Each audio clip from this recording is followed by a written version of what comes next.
the torrents and the pouring floods.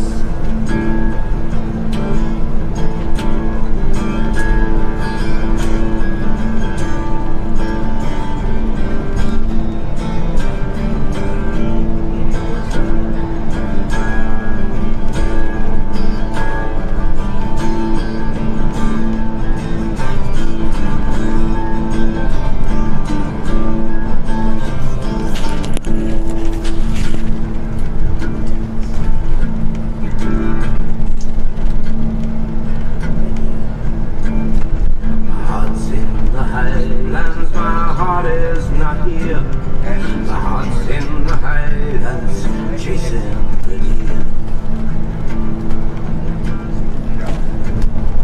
Chasing the wild deer and following the road. My heart's in the Highlands, wherever I go. Wherever I go. Wherever I go, wherever,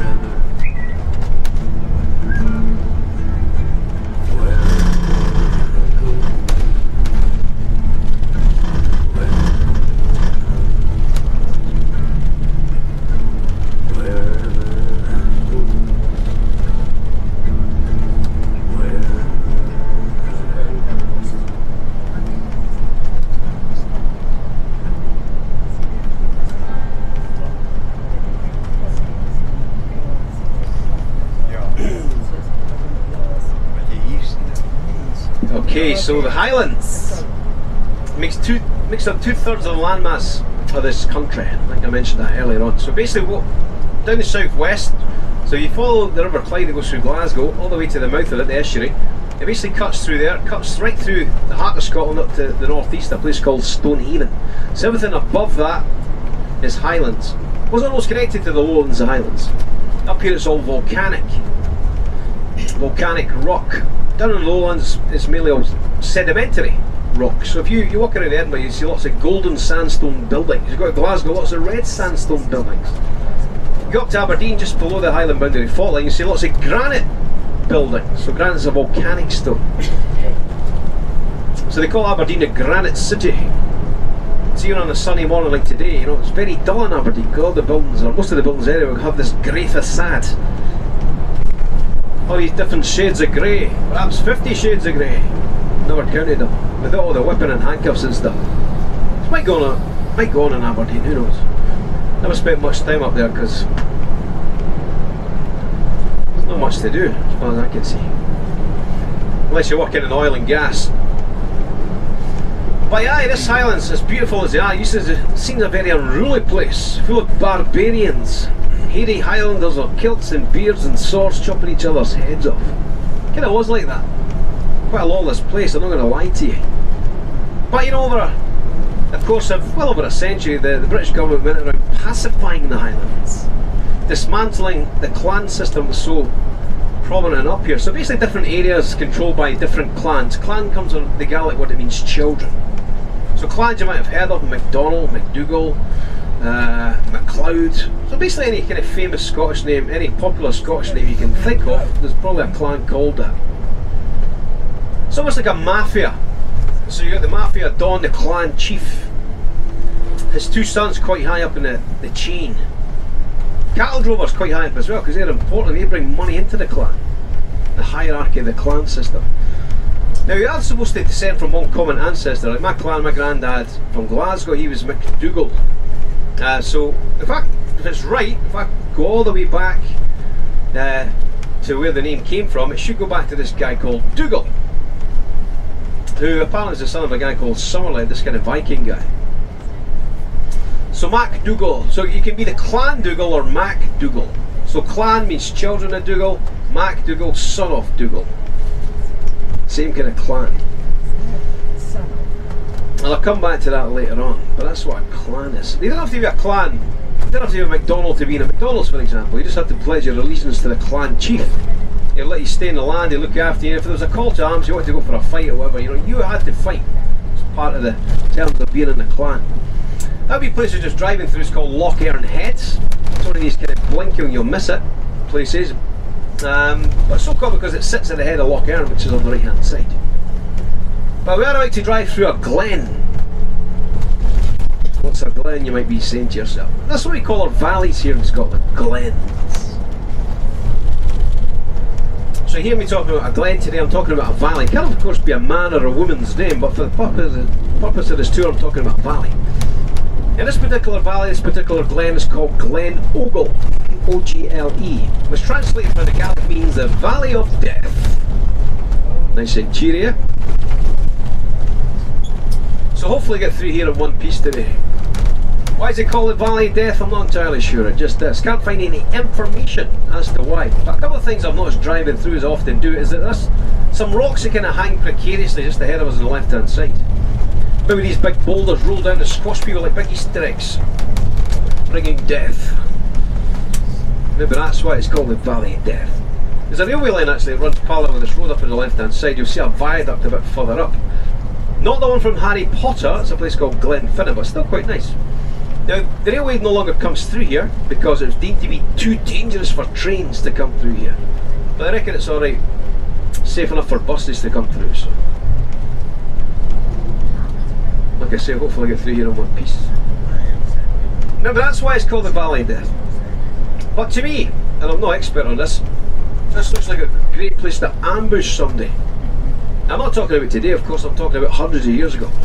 So cattle drovers driving their cattle down to the market towns from all around the Highlands of Scotland.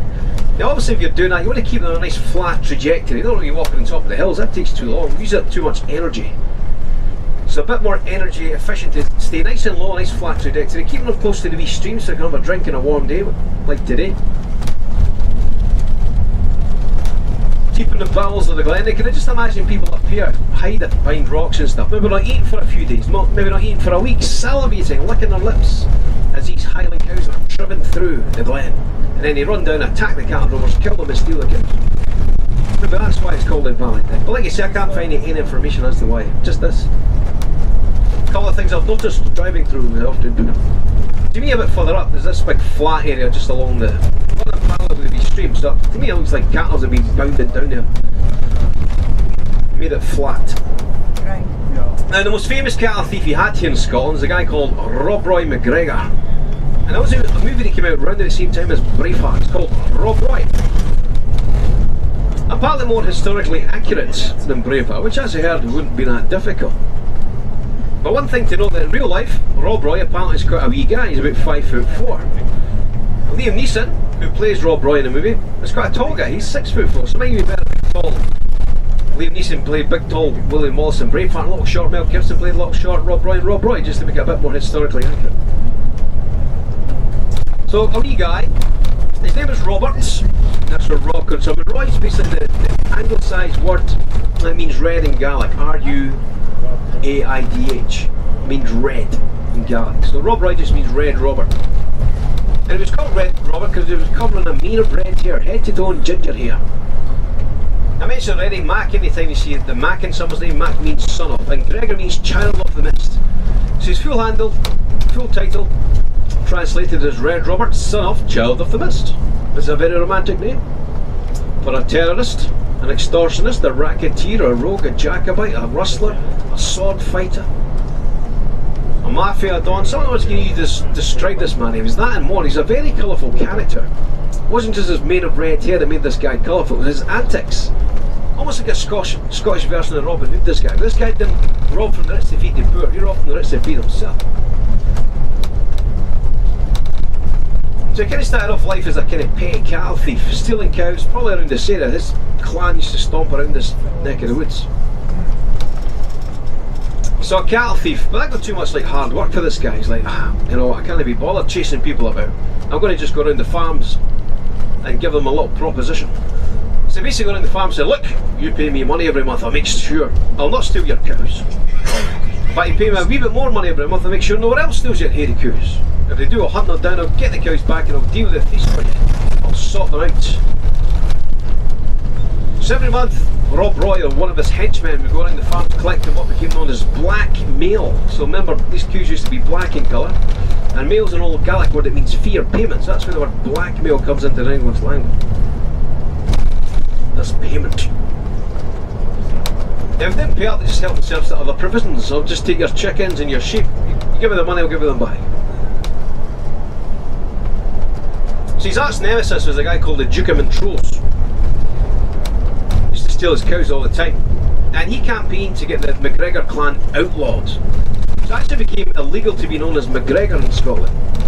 How did they get around that? They just changed their names. Rob Roy, because they had red hair. Rob Black, Rob Grey, Rob White, Rob Brown. They had brown hair, you know, etc. Or whatever job they did. Rob Butcher, Rob Baker, Rob Candlestick Maker. Or if they were tall, Rob Long, Rob Short, Rob Campbell. Campbell means crooked mouth. Cameron means crooked nose. So they could get around there just by changing their names. Now, Montrose's men tried to arrest this guy a few times because there was a warrant out for his arrest. And one of the times they caught him, it was almost like a Houdini type character, a master of escape. He was on the back of Montrose's man's horse and they're crossing over a river. His hands are tied together. He managed to leap clear from the horse over the bridge, but at the same time he wrapped the rope round one of Montrose's men's neck and he bungee jumped over the side of the river. So to save the guy, they had to chop the rope. So MacGregor's fell into the river underneath. He's managed to remove his kilt, this plaid. So basically a plaid is a proper kilt, 8 or 9 yards long. You wrap it around your waist, use it as a shawl, you know, a blanket, a multi-purpose tool, a towel, a tent. The kilts you have today are a wee bit like a skirt, it must be said. Although the last person did call it a skirt got kilt. That's why you call it a kilt. So never call a kilt a skirt, please. But to be fair, the modern versions do look a wee bit like a skirt, I suppose. But aye, so he's managed to take that off. It's let it float down the stream. Montrose's men are chasing after this, shooting it with their pistols and stuff. But he's presumably running off in the opposite direction, naked. So I'm guessing he was a true Scotsman.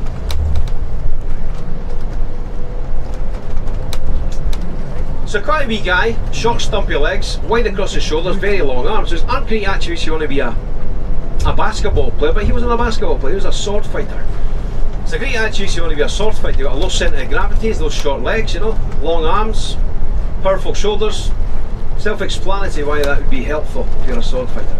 Now, on every single duel he was involved with, even the last one, more than 20, you know, people used to settle the difference. I challenge you to a duel, and you would fight to the death until someone submitted. They won every single one, more than 20 of these. Even the last one, like I say, was unusual when you're a sword fighter. You usually do lose your last sword fight. He won his well in his 60s by that point. Wily old fox that he was.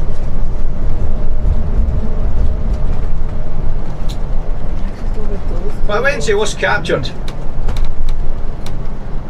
And he was locked up down in London, the Tower of London. Now, an American author, a guy called Daniel Defoe, here's about this guy. He writes a wee story about him called the Highland Rogue. So portraying him as this kind of lovable rogue who robbed from the rich to feed the poor, and you know, up to all sorts. A likeable wee guy who just did what he had to do to survive.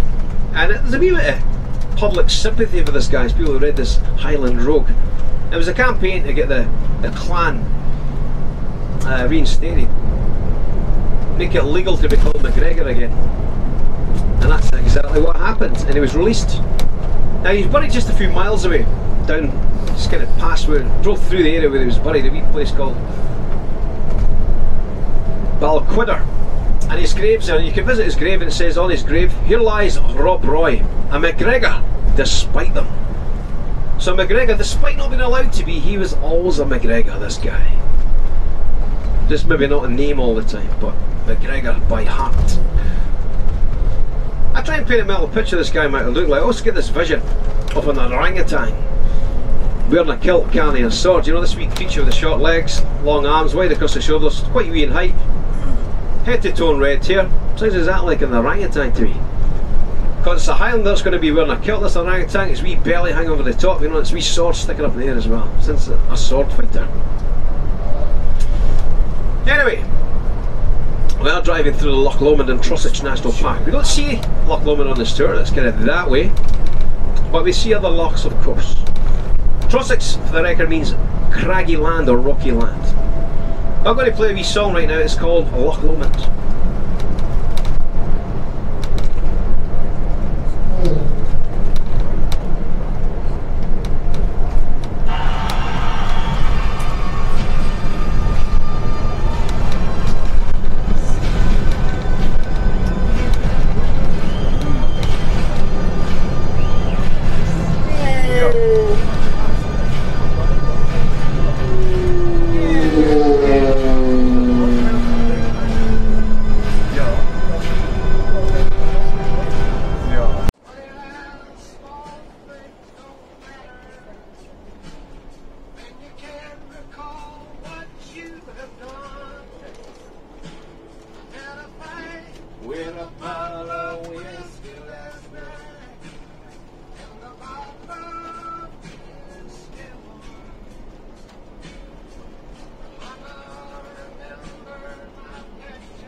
fat on these creatures. Their meat's very lean, a bit tough for the modern palate. So you're buying a steak in Scotland, like they come from an Aberdeen Angus or some other fat cow, like that. The milk itself comes out a bit like cottage cheese, not ideal for pouring in your cornflakes in the morning, it's going to bounce off. Don't think there's a market for lumpy milk, is there? Going into the Starbucks, can I have a grande lumpy latte, please? Kind of rolls off your tongue, doesn't it? Grande lumpy latte. It would roll off your tongue if you tried to drink it. Those lumps rolling off your tongue. But you know, in the past, Scotland's a very poor place, so they eat and drink whatever we could. So hairy coos and their milk were on the menu. These days, they can afford to be a bit more fussy. That's fine, I'll grab that. Oh, good. These days, they're generally kept by farmers as organic lawnmowers, you know, in one end out the other, fertilising as they go. As you saw back there, you'll find them attached to a shop. So you're driving along your hire cow. Look, there's some Highland cows. You go and park up, there's a wee sign strategically placed in front of you saying 50% off Cashmere. Use these queues to get off the main road into the shop, spending money. Just about to enter the Highlands, by the way. This wee bump in the road tells us it's quite a nice entrance, actually. Whoa. So welcome to the Highlands of Scotland. So the coos as well, apparently some people keep them as pets. Got a cool pet to have. Much more interesting than a boring old cat, I'm sure. We like to change a hairy coo's litter tray, mind you. Need a big shovel for that. And you find them as show his actions. Spent a lot of his time living in the bars of Edinburgh, getting absolutely blootered, drunk out his mind, always gripping onto this piece of paper, these orders. Every time with a drink, you'd look at his piece of paper and his face would grimace, reminding what he'd done. Now, a young journalist sees him doing this almost on a daily basis, and he approaches Campbell and says, "Mr. Campbell, can't help but notice you're in here getting drunk. Every time I'm here, you're here. Every time you have a drink, you look at this piece of paper. And it looks like it's haunting you. Is it really that bad?" Without saying a word, he kind of slams it into the young man's hand. He takes it to the side, and unravels it and reads it. "Put all to the sword on the age of 17, etc., etc." Now, him being a journalist, this became public knowledge, which in turn led to a public outcry, which in turn led to a public inquest. Now, the whole state of affairs, like many of these government inquests, no one was ever held accountable for the massacre of Glasgow. Now, the main instigator was a guy called John Dalrymple. He was the Secretary of State for Scotland, also known as the Master of Stair. Didn't like the Highland way of life, so it was the ball and chain of Scottish society, ball and chain of British society. This barbarians that didn't conform to the rule of law. He wanted to make an example. Who better than one of the biggest and rulest clans up here, the MacDonalds of Glasgow? Was he punished? No, he wasn't. Given a sideways moving government, and his pension was trebled. So who says crime doesn't pay? So the massacre of Glasgow, 13th of February 1692, a dark day in Scottish history for sure. This wee cottage ahead was belonged to a guy called Jimmy Savile up until his death. Not a very nice guy at all. Well, we're going to be stopping shortly. Glencoe. Like I say, sometimes it's been really busy the last few times I've been up here, more busy than I've ever seen it, so I might have to struggle to get a spot, but I'll find somewhere. This used to be a caldera, the centre of a volcanic system, but this U-shaped glen holds much to a 650 metre deep glacier, carving its way through, creating what I call a geological amphitheatre. These sails on the left, they call them the Three Sisters, I call them Faith, Hope and Charity. Easier to remember their real names. Up there, just on the left, there's a valley up there called the Hidden Valley. You can hike up to it. So where the MacDonalds used to hide their coos, the Highland cows. Used to cow the stolen of other clans, you know. Some of the things that have been filmed around here you might have seen. There's a scene for Harry Potter and the Prince of Azkaban where Hermione punches Drake on the face. Just down in one of the knolls down there. No problem. Scenes from Highlander, Outlander, Bravehearts. After this, he goes running up a ridge in one of the scenes. That was up there. So usually we get in here where the buses are supposed to park, but this is where buses park here, and it's just been commandeered. Can't quite sneak in there either. Next stop might be off to looking at it, but there is always a safety net. I'm doing beside the wee lock down there. We'll get in there for sure. By hook or by crook, we're going in there. See, it's chock a block.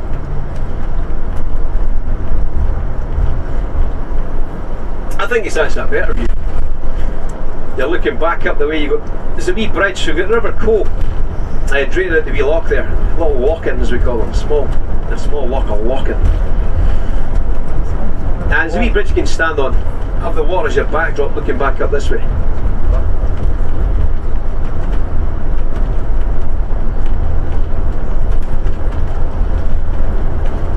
Okay, so 1694, remember, Mary dies. So that leaves William of Orange, or William III, as the sole monarch. Now, around the late kind of 1600s, I mentioned already there's a miniature ice age going on. So there's famine going on in Scotland. So we got involved with this, building a colony over in Central America, modern day Panama. It's called the Darien Scheme. So the plans to sail across the Atlantic, trade in North and South America, go across a small land bridge, across the Pacific, trade with the Far East and stuff. So that was what they started doing. Now we kept sending supply ships across the Panama, but these supply ships have been intercepted by the Spanish and by the English. They wanted the whole monopoly for themselves, you see. So we kept sending more supply ships across, they kept getting intercepted. Scotland ends up in a wee bit of trouble financially because of the Darien Scheme. Even people who are getting to Panama were getting all these tropical diseases never encountered before. Dying and stuff. So it was a nightmare. Now in 1701, James VII dies, and in the following year, 1702, William of Orange dies. Now partly he's riding through the countryside in his horse. He steps upon a wee molehill, so you might see these little muddy mounds in the fields created by moles. So steps on one of them, it chucks him off the horse, and he breaks his collarbone. He dies of complications of having a broken collarbone. Now of course the Jacobites are delighted by this news. They raise a glass, they toast this little gentleman in the black velvet waistcoat in reference to this little mole that basically killed this monarch. Didn't believe she'd be the monarch. So instead of getting, obviously baby James was not a baby anymore, they called him James VIII in France. Instead of getting him to come back from France, Mary's younger sister becomes the Queen, Queen Anne. And we'll pause that for now. So we should be able to sneak in here.